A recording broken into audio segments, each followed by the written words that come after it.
Bill, how are you? Scott, we will get by. We will survive. I am alive. Here we go. We're in a incredibly different situation in our lives right now, but for me, we are healthy. We are sheltered in place. We are staying at home here in Hillcrest. Lori has just been over the top fantastic, and all the different things that she is responsible for have just been multiplied by an incalculable exponent here. But she continues to shine and stand tall while I shrivel into nothingness here. But I am alive. Scott, this is the 21st time that I've had to start over from nothing, because everything in my life has evaporated. All my business, the sports, the ESPN, the Pac-12 network, the speaking circuit out there, that's all gone. And so, but this is the first and only time of those 21 times, Scott, that I've had to start over, that I've been healthy. And so what we're having now in our world is just a gigantic restart. And all the things that have left are all at the pinnacle of competitive sports and the pinnacle of the corporate speaking circuit and all the different things that we do constantly in our lives. When the top collapses, that's usually a sign that the foundation down below is faulty. And so we are coming back and trying to rebuild that foundation here. So one of the things that we're doing, Scott, is that we have started Bike for Humanity, which is a program where people can stay involved, and we are focusing on 4 prongs: hope, health, community, and then service to those people in need. And this is a free event. You go to bikeforhumanity.com. It's free, and it's free to sign up. It's free to participate. And in the world, though, at the end of the day, we're having this event where we're going to be able to go out. Everything we do is in complete compliance with the CDC, because they have allowed us to go out and take a walk, go out and take a hike, or ride your bike. Now, Scott, I cannot walk, I cannot hike, but I can ride my bike. And so we're going to have this event on April 25th at 9 o'clock in the morning Pacific time. And we're encouraging people to be a part of it virtually. It's not a group ride. It's an event. It's a virtual event. You go out and you do whatever you want on your own. And then at the end, we're going to live stream it.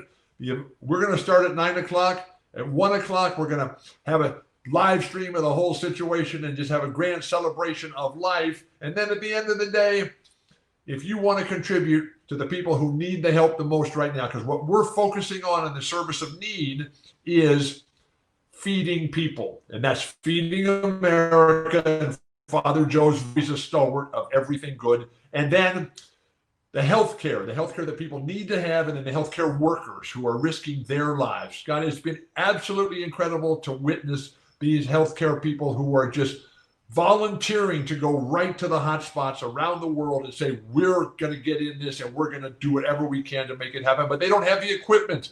And so through getusppe.org, which is personal protective equipment, and through Champions for Health, we're doing everything we can. Provide the medical care, give them the tools, the equipment that they have, and then feed people throughout the country. Feeding America, Champions for Health, Father Joe's Villages, and getusppe.org. That's what we're doing. We are men of action out here. We're not waiting for the game of life to come to us. Imagine these healthcare workers get out there with no equipment. That's like showing up to a basketball game and not having a ball. Oh my gosh, what are you going to do? How are you doing, Scott? I'm doing really well, Bill. Thanks for asking. By the way, thank you. I want everybody to know bikeforhumanity.com is the website. Let me ask you this. You're doing great things because, as you said, this is a restart. Right. What do you think? Just give me an opinion. The way the world has changed, stopped. I was in Sacramento the night that I was going to see New Orleans play. It was going to be the last NBA game, and then the report went down. And now LeBron is talking about, I want closure, I want to season. I'm just philosophically. The world has shut down. All the people talking about sports shut down. Where's your mind at in all of this? Scott, I am grateful to be healthy. I am grateful to be alive. I'm super happy, and things are going well for me. But I'm sad. I'm sad, and I'm brokenhearted as to what I see out there. I see the sickness. I see the death. I see the job devastation and just evaporation of all business out there. And then I see people alone, and that is a terrible place to be. And so fortunately, through technology, we're able to stay stay in touch. But what also is breaking my heart, Scott, is the denial and the betrayal and the hypocrisy, which leads to intensifying the problem and prolonging the problem. And so when I see people who can't get food, who can't get basic necessities of life, who can't get their health care, who can't even vote, when I see people who are out there betraying the public trust by trying to profit on other people's misfortune, when I see people who are doing insider trading and selling their stock on private information that they know from their political positions of power, that is just heart-wrenching. And then when I go out on my bike, because we're following all the rules here. I mean, whenever I don't go out, when I do go out on my bike, I put a mask on.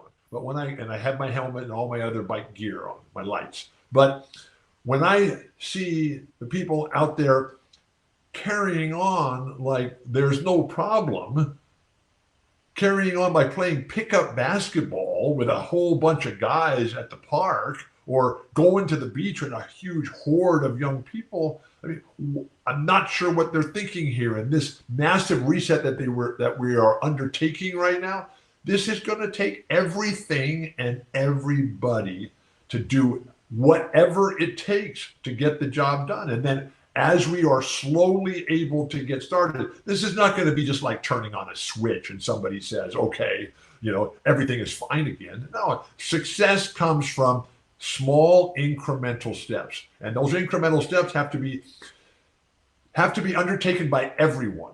And so one of the things that I live my life by is a lesson in life that I learned from the sport of basketball. How we do anything is how we do everything. And when we win, there's something in it for everyone. When we lose, there's nothing in it for anyone. And so as I'm trying all the time to make a positive difference, that's one of the reasons I'm spending so much of my time spreading the good news of Bike for Humanity, where we're going to be able to stay together, work on our own individual health, to be able to serve the needs of others, and then to provide the inspirational hope out there that tomorrow is worth fighting for. Amen to that.